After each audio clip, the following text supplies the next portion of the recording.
Assalamualaikum warahmatullahi wabarakatuh. Bismillahirrahmanirrahim.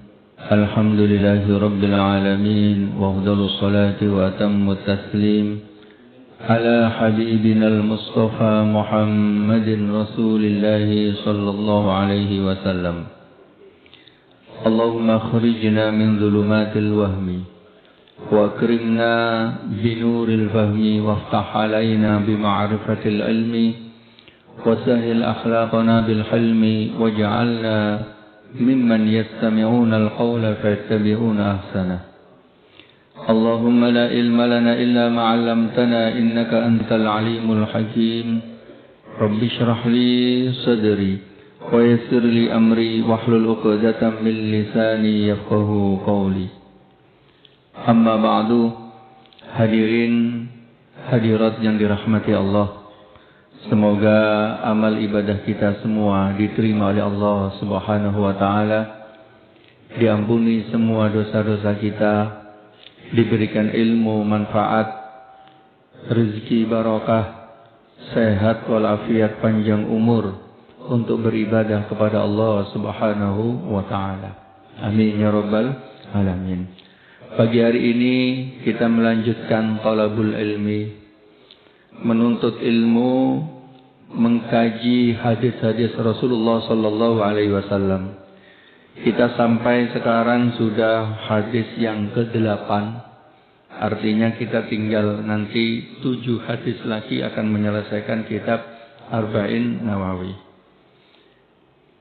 Hadis ini diriwayatkan oleh Abdullah bin Umar yang berbunyi, An Ibni Umar radhiyallahu anhuma anna an-nabiyya sallallahu alaihi wasallam qala umirtu an uqatila an-nasa hatta yashhadu an la ilaha illallah wa anna muhammadar rasulullah wa yuqimus salata wa yu'tuz zakata fa idza fa'alu dhalik asamu minni dima'ahum wa amwalahum illa bihaqqil islami wa hisabuhum 'ala Allah.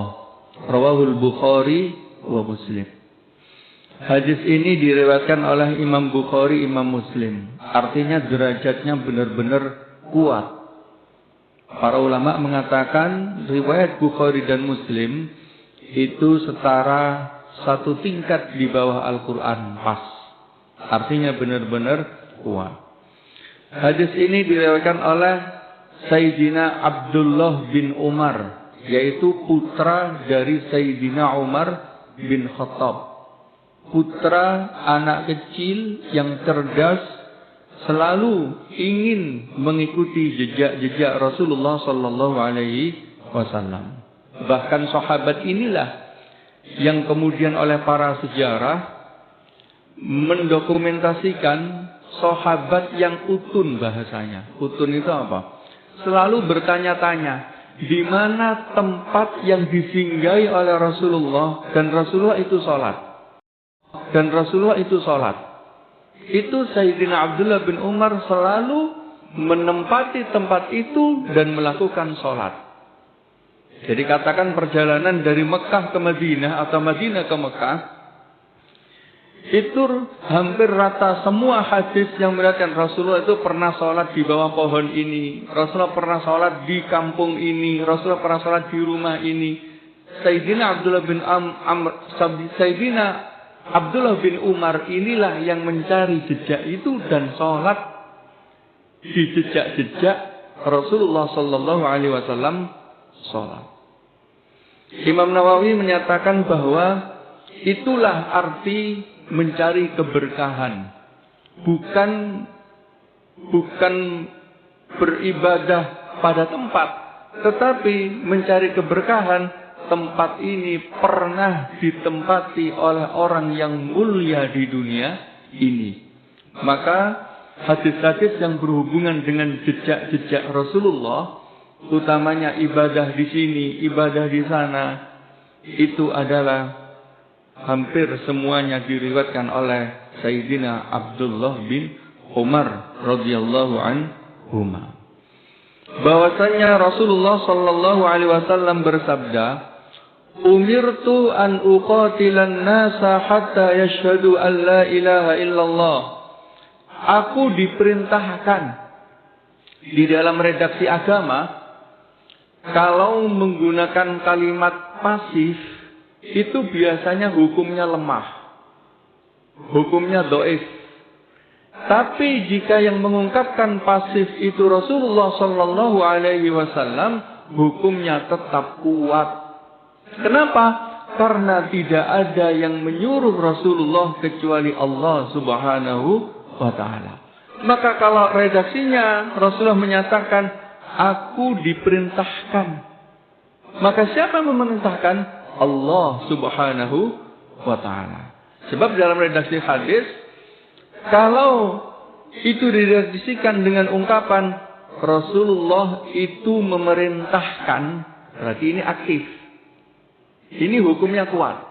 Tapi kalau gini, diperintahkan kita diperintahkan untuk berbuat ini loh. Ini lemah. Karena apa? Bisa jadi kita tidak mendengar langsung dari Rasulullah sallallahu alaihi wasallam. Atau dalam redaksi lain, katanya itu dilarang loh. Maka kata-katanya, ungkapan katanya itu dianggap tidak kuat, artinya dia tidak mendengar langsung dari yang menyampaikan. Maka di dalam ilmu kita sebaiknya menggunakan kata aktif dan kalau bisa mendengar langsung. Satu hadis itu bisa menjadi dhaif bukan karena hadisnya, tetapi karena yang mendengar. Pas ngaji ngantuk, lalu tidak yakin Ustadz Mirwan itu nyampaikan itu pun tidak ya. Kayaknya nyampaikan. Kata-kata kayaknya nyampaikan, dia tidak yakin kalau saya menyampaikan itu derajat ilmu itu turun menjadi dhaif. Maka pemegang ilmu selalu diperintahkan untuk benar-benar menjaga keadilan dan kesiqahan. Keadilan itu apa? Keadilan itu berusaha sedemikian rupa tidak melakukan kemaksiatan. Karena hanya karena lupa, karena kurang yakin, itu menjadi turunnya ilmu yang dibawa. Maka kalau dulu orang ahli hadis itu bahasa lainnya gini, haram maksiat.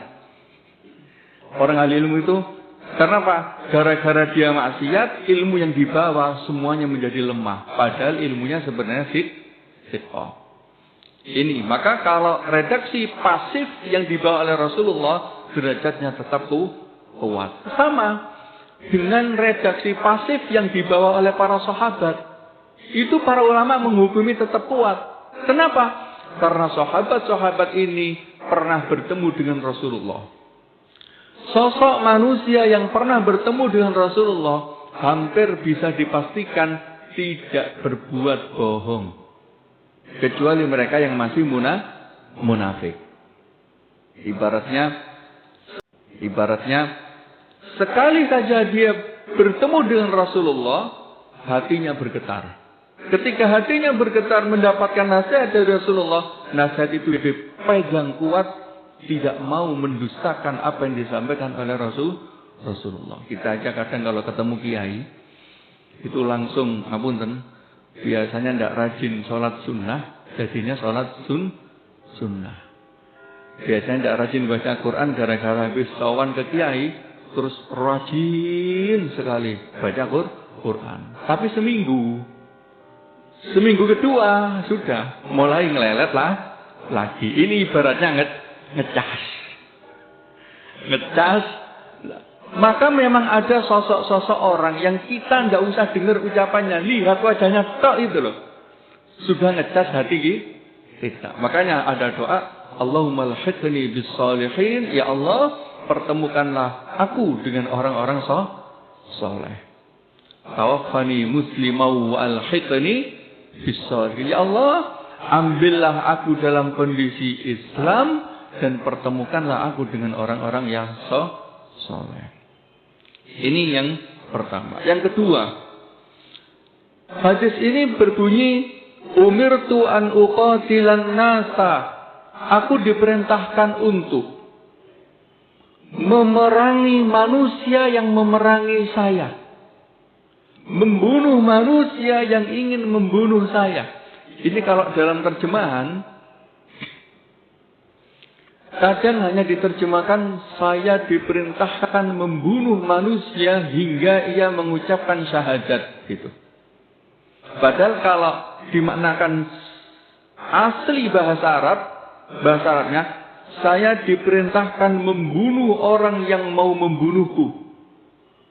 Diperintahkan memerangi orang yang mau memerangiku. Karena redaksinya fa'ala yufailu. Artinya bukan membunuh saja, tetapi dia diserang untuk dibunuh, maka dia membela diri akan membunuh dia.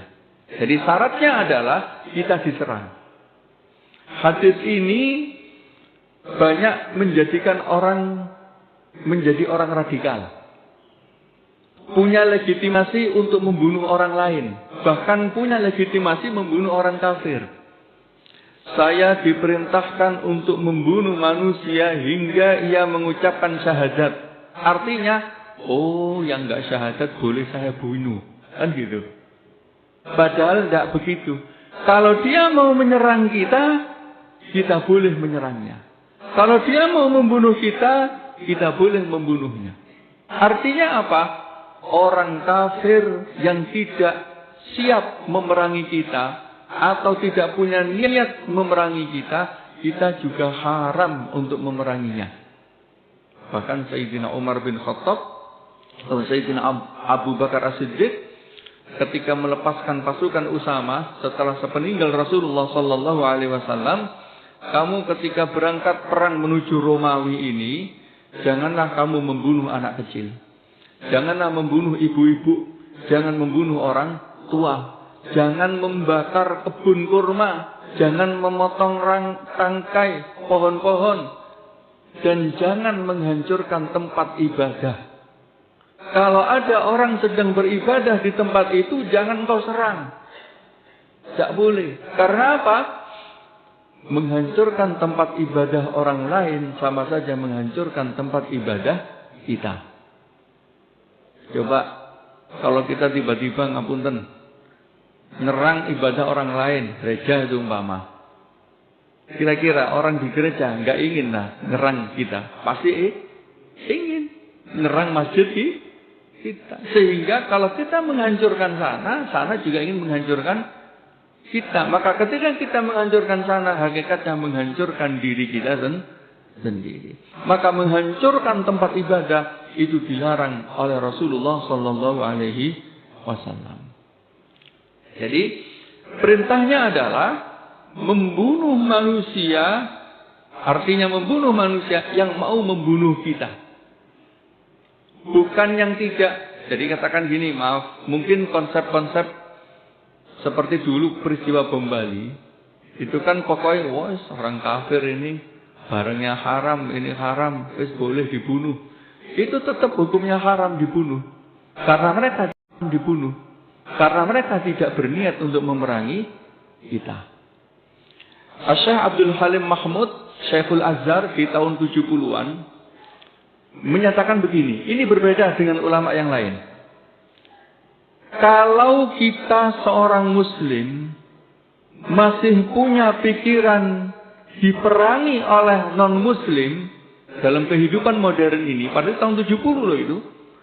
Kalau kita orang muslim masih berpikiran diserang oleh non-muslim, berarti kita belum cukup educated, bahasanya begitu. Belum cukup pendidikan. Belum cukup ahli di bidang ini, ahli di bidang itu, ahli di bidang itu. Karena kita tidak ahli, kita akan menjadi second level.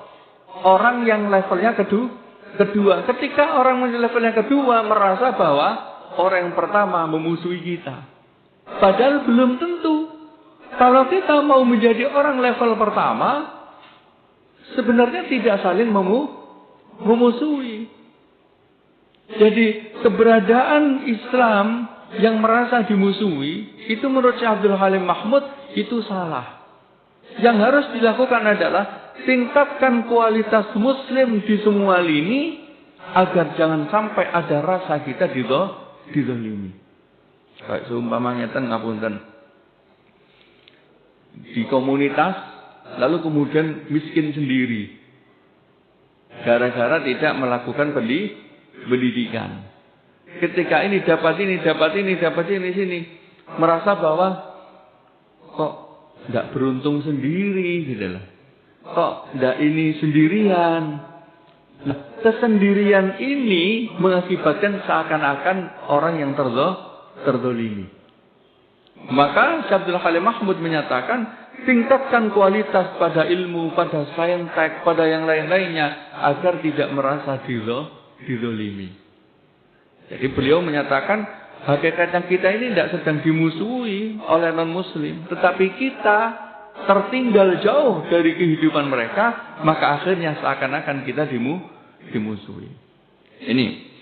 Lalu kemudian pada zaman itu memang diperintahkan untuk memerangi orang-orang non-muslim yang memeranginya. Pertanyaannya kan begini. Redaksinya An-Nas. Apakah tidak diperintahkan untuk memerangi jin?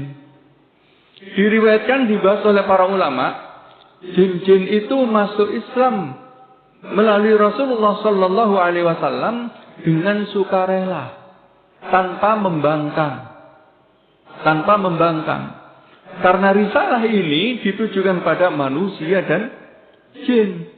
Tapi jin ini kalau dia suka dan masuk saja. Kalau tidak suka, masih ingin nakal, tidak akan nyerang. Dari tempat lain. Beda dengan manusia, kalau orang itu membahayakan tempat dan kedudukannya, dia akan menyerang. Logikanya begini. Kenapa sih Rasulullah itu ditolak pada saat itu? Yang sering saya sampaikan bahwa Rasulullah itu bukan dari Bani Israel. Harapannya orang Bani Israel, Nabi terakhir itu dari Bani. Sudah digadang-gadang nanti akan ada Nabi terakhir. Sudah ada keluar tanda-tandanya, pengennya dari Bani Israel. Ternyata enggak. Bukan dari malah dari Bani Hashim. Yang diruntut sampai Nabi Ismail. Bukan Nabi Ishak. Sementara dari Nabi Ismail tidak ada yang menjadi Nabi. Ya Allah. Jadi ini aturan baru. Aturan baru itu begini. Mudahnya begini. Kalau pesantren ini, pondok pesantren, kiainya meninggal, sinten yang akan melanjutkan jadi kiai? Anaknya. Apakah mungkin pengurusnya yang paling alim?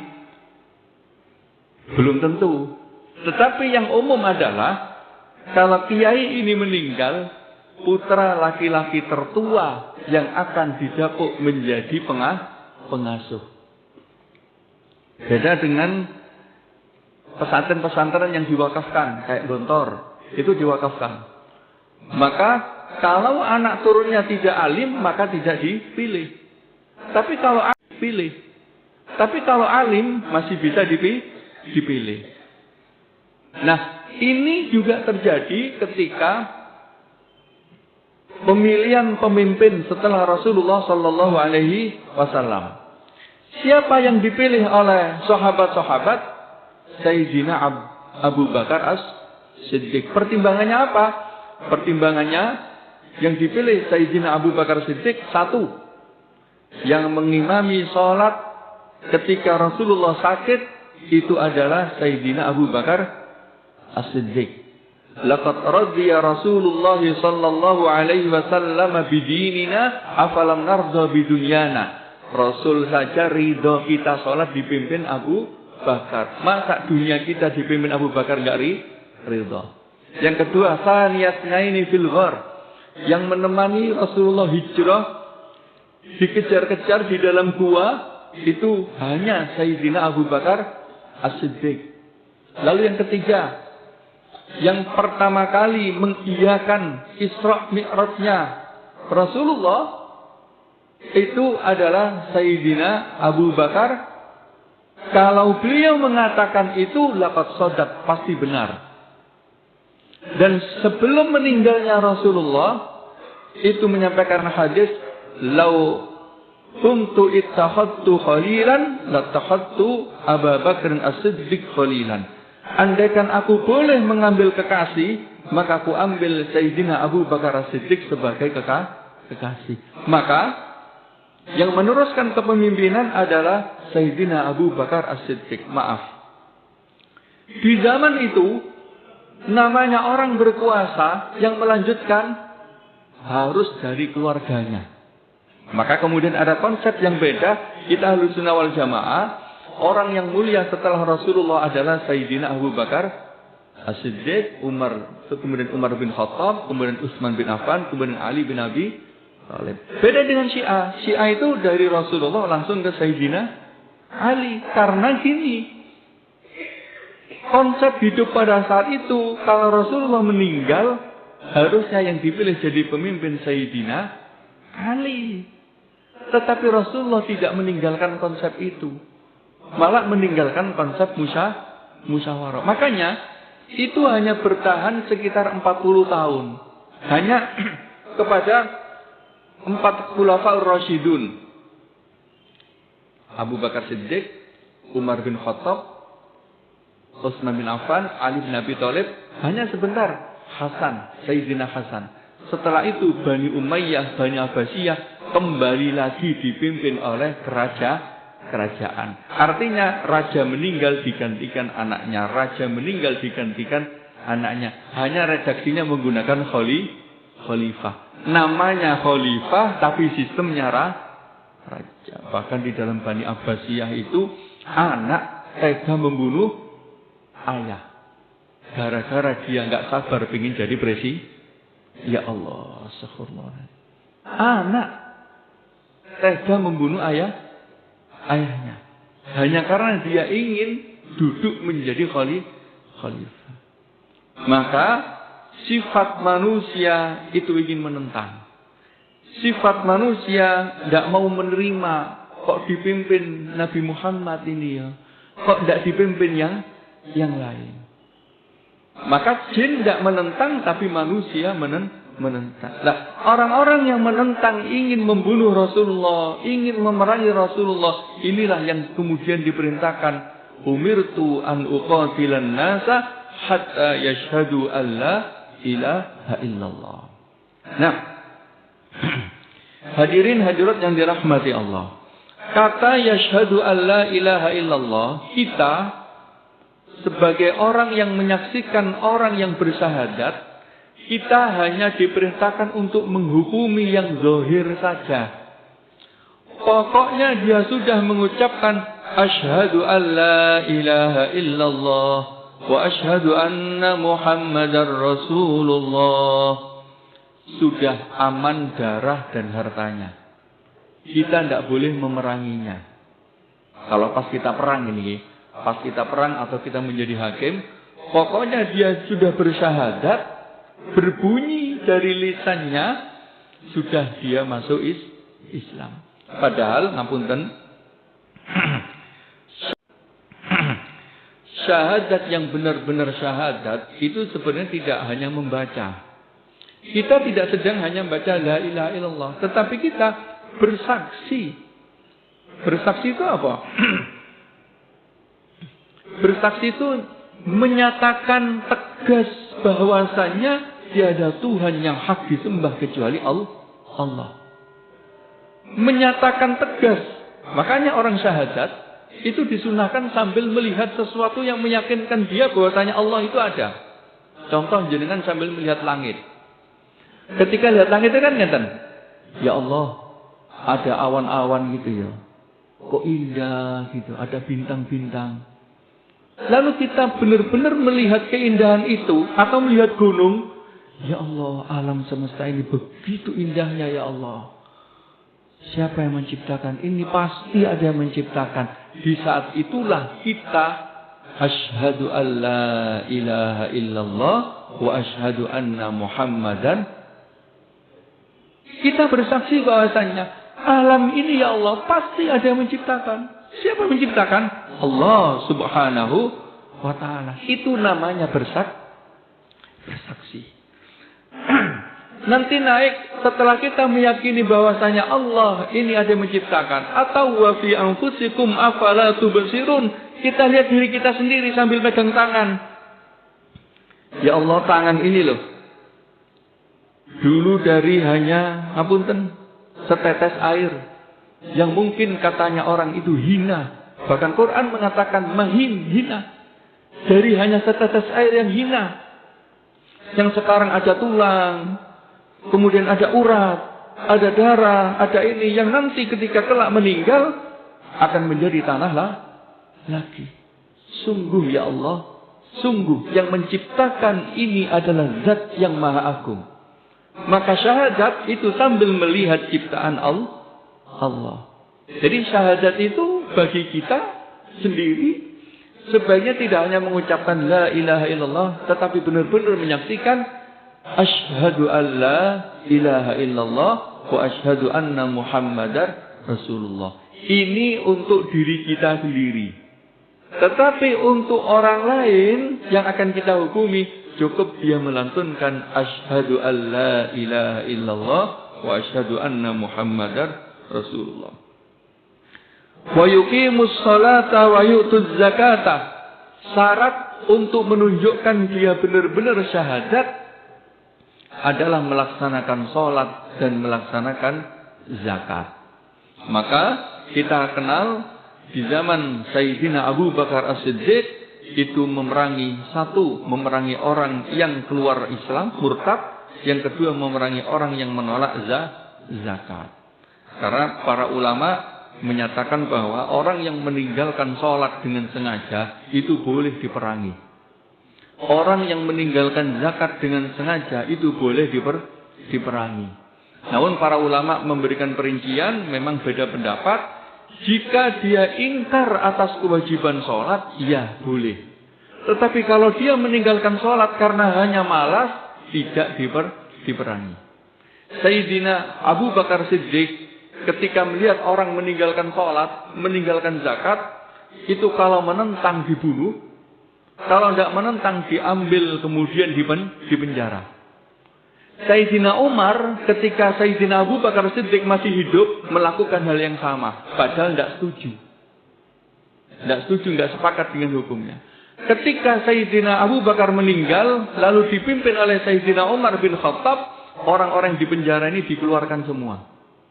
Sambil diberikan nasihat, kamu harus sholat, kamu harus zakat. Artinya apa? Kalau sudah pemimpinnya yang mengatakan dan memutuskan, dia harus taat dan patuh. Walaupun memiliki ijtihad yang berbeda. Tetapi berdasarkan hadis ini, orang syahadat harus dibuktikan dengan sholat, harus dibuktikan dengan zakat. Maka di sini para ulama menyatakan sebenarnya tidak ada. Kalau dia ketinggalan sholat, harus qadha. Kalau dia murtad keluar Islam, kemudian masuk Islam kembali, dia harus mengqadha seluruh sholat yang dia tinggalkan. Sebagai bukti bahwasanya dia masih bersyahadat kepada Allah. Sama dengan zakat. Kalau ada tahun-tahun yang tidak dizakati, dia masih punya hutang zakat. Harus dibayar. Maka jika orang sudah melakukan 3 hal, syahadat, sholat, zakat, asamu minni dima'ahum wa amwalahum, maka nyawanya, hartanya aman. Illa bihaqqil Islam, kecuali dengan hak Islam. Hak Islam itu apa? Seperti dia melakukan pembunuhan, maka dia dibunuh kembali. Karena atas hukuman membunuh. Kalau dia, berbuat zina muhsan, maka dia juga harus dibunuh dengan rajam. Kalau dia tidak melakukan maksiat itu, maka tidak ada alasan dia untuk dibunuh. Tapi kalau dia melakukan kemaksiatan tertentu, maka dia harus diberikan hukuman tersebut. Wa hisabuhum 'alallah, maka itu hisabuhum itu hukumannya atas dasar Allah bagi orang-orang yang mengaku. Kita ingat peristiwa Usamah bin Zaid. Usamah bin Zaid itu pernah ketika perang, dia sudah ampun, asyhadu an la ilaha illallah wa asyhadu anna Muhammadar Rasulullah. Sama-sama, enggak, kamu sudah kepepet aja syahadat, dipenggal langsung, digrek. Langsung lapor kepada Rasulullah, ya Rasulullah, Usamah ya Rasulullah, pembunuh. Rasulullah, Usamah, apa benar? Ya Rasulullah, bang dia sudah kepepet, sudah di atas pedang. Maka dia kemudian syahadat. Kelamaan Rasulullah langsung ke penggal dia. Apa jawab Rasulullah? Jangan Usamah. Kalau dia sudah berlindung dengan kalimat syahadat, terimalah syahadatnya. Adapun nanti kemudian dia berbohong di dalam hatinya, itu urusan Allah. Yang penting dia bersyahadat, dia nanti lanjutannya sholat, lanjutannya zakat, maka kita terima apa adanya. Jadi hadis ini mengajarkan kepada kita, selama dia muslim, dia aman. Selama dia tidak memerangi kita, dia aman. Kita tidak diperkenankan, melakukan pembunuhan kepada orang lain. Bom bunuh diri, itu mungkin sebagian ulama mengatakan boleh pada saat peperangan saja. Hanya pada saat apa? Kalau tidak pada saat peperangan itu tidak diperkenankan, hukumannya tidak syahid, tetapi dia tidak syahid, ya bahasa kita sangit. Karena tidak mendapatkan pahala apa. Ia diperkenankan hanya pada saat peperangan, berkecamuk di daerah itu. Tetapi kalau tidak ada peperangan seperti Indonesia sumpama, seperti mungkin di Amerika yang tidak peperangan, ya tidak diperkenankan sama sekali. Tetapi kalau posisinya seperti Iran, itu bisa. Bahkan tiba-tiba kemudian dia mengirimkan rudal ke tempat di mana rudal itu dikirimkan, itu boleh karena dia ditembak maka dia membalas nembak. Nah, itu. Hanya karena Iran itu kan cenderung masih diperdebatkan. Ini karena Syiahnya atau karena membela Islam. Wallahu a'lam. Tetapi pembelaan dia terhadap kemanusiaan itu perlu kita hormati. Bahwa tidak boleh ada negara yang sewenang-wenang lalu menembak kemanusiaan.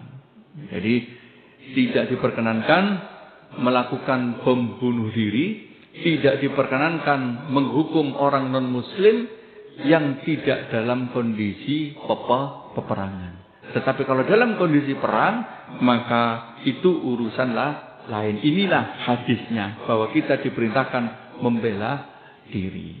Yes, saya kira itu. Silakan jika ada yang ingin ditanyakan.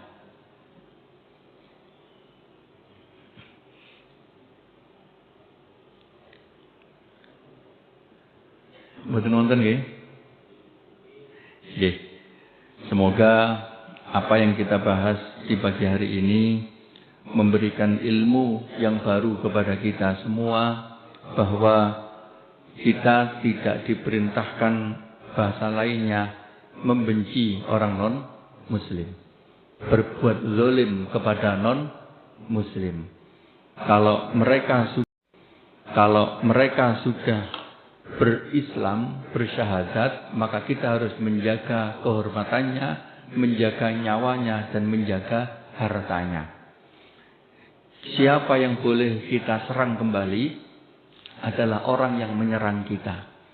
Siapa yang boleh kita zolimi adalah orang yang menzolimi kita. Tapi kalau dia hanya sekedar non-muslim begitu saja, tidak diperkenankan langsung menghukumi dengan hukuman kita. Semoga ini menjadikan citra akhlak kita menjadi contoh bagi umat-umat yang lain, sehingga tidak melihat Islam itu seperti agama pedang, agama keras, dan agama darah. Padahal kita sebenarnya adalah agama yang menginginkan kedamaian. Itu citra yang dibuat oleh orang kadang di awal mula taubatnya atau hijrah terlalu bersemangat sehingga semua orang ingin dibunuh agar masuk Islam.